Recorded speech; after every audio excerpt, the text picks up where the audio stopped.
Alright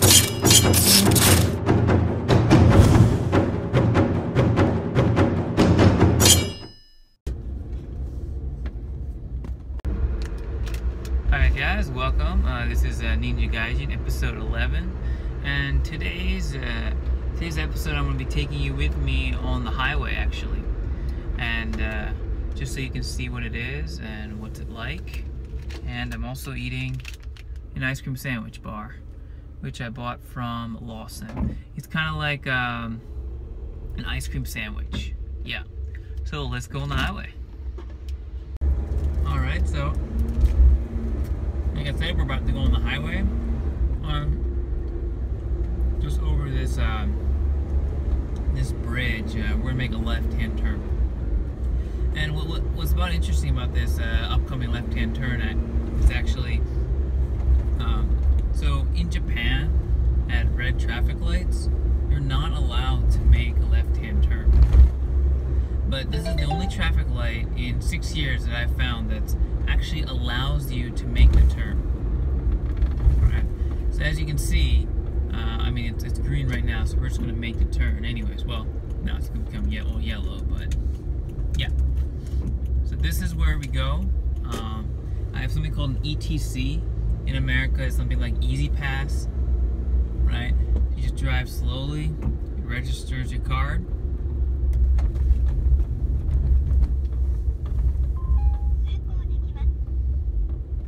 I don't know if you heard that, but basically you read my card, right? And now we have to decide, do we want to go north or south? So we're going south towards Osaka and Hiroshima. Alright. Now, I also want to apologize. I am eating that ice cream that I showed you previously. So, there's that. But anyways, so just some things about the highway in Japan. Once again, it's not free. Just like what you just previously saw, they're all toll roads. The only exceptions for that is if it happens to be a local highway within the same city, then occasionally it's free. But usually it costs money. Personally, I love taking the highway, but it's really expensive. I mean, it used to be free, so basically from where I live to where I work, it used to be free. But ever since the earthquake, in March 2011, all the price on the highways just went up, and this one stopped being free.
like radios.